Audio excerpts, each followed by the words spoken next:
I'm here on a beach of the Pacific Ocean, but I bring you a story about a music band from the Atlantic coast, Holler. When Holler's band members realized that they wouldn't be able to play in person, they found other ways to promote their music. From drive-in concerts to online ones, they performed many times since the end of March. I spoke with two of the band members, Colin and Stephen, and they told me what they did to adapt.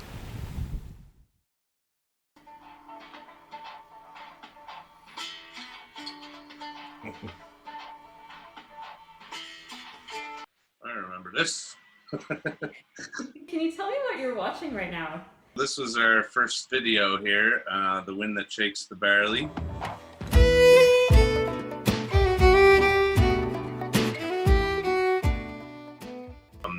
But we released this video back on February 29th.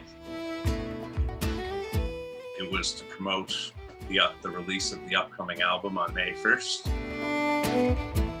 Oh yeah, we'll get a nice jump on things, put out a video, let it roll for about 2 months, put out the record, and go from there. And then 2 weeks later, COVID hit, so everything kind of took a little detour. From Alberta to Cape Breton, festivals and concerts were cancelled because of the pandemic. A lot of music venues had to shut down. The timing could not have been worse for Holler, who was about to go on tour. We had been talking about a tour to Ontario and a tour to Alberta, and we've been chatting with a few festivals that we were looking forward to doing between the Maritimes and Ontario. How did you feel when you learned that you wouldn't be able to tour in person? Although putting out an album during a pandemic, of course, will come with its share of challenges, I'm really glad that we did it anyway, and we made it happen. And we got a good response for a brand new band.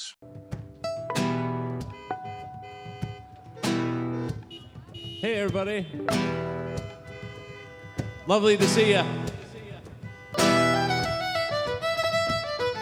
We got to do a drive-in concert, which was pretty cool. The drive-in concerts were projected onto the big drive-in screen, so everybody's listening in their cars. Thank you guys very kindly. Instead of getting applause at those shows, you get car horns, which was a new experience for us. This has been our first gig since March for real live human beings, and we couldn't tell you how much it means to us that you came out tonight and stuck around for some tunes. Thank you so much.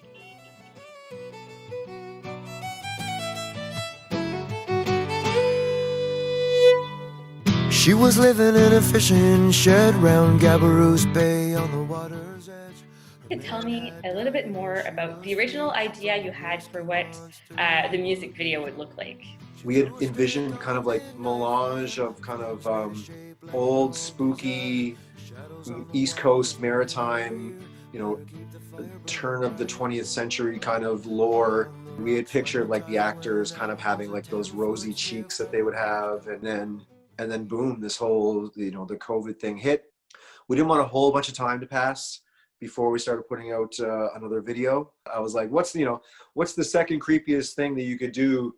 Creepy marionettes. That's always a good time.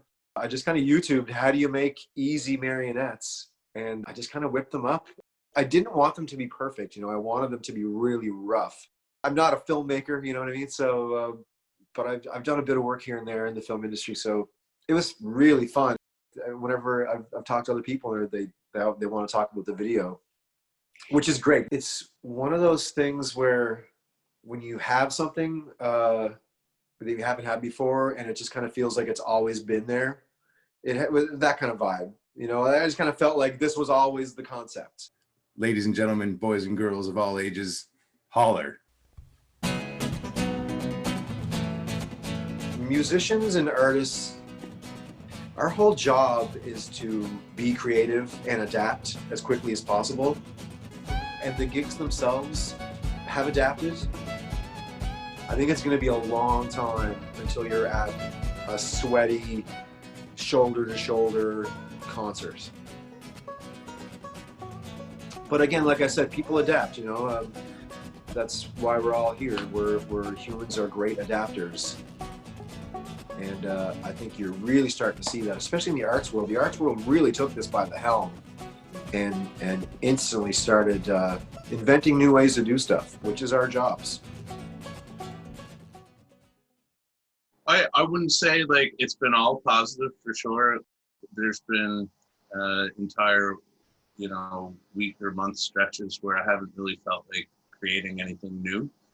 There's going to be more unseen challenges, but as long as we anticipate that is going to be the case, hopefully we'll have an easier time of it when things do lock down again or gigs are canceled again. We're a generally pretty resilient bunch, musicians, and we'll find ways to keep going. Although, yeah, if this were to go on for another 2 or 3 years, I dare say that, you know, we'd lose a lot of talented folks in the industry just that wouldn't be able to make it.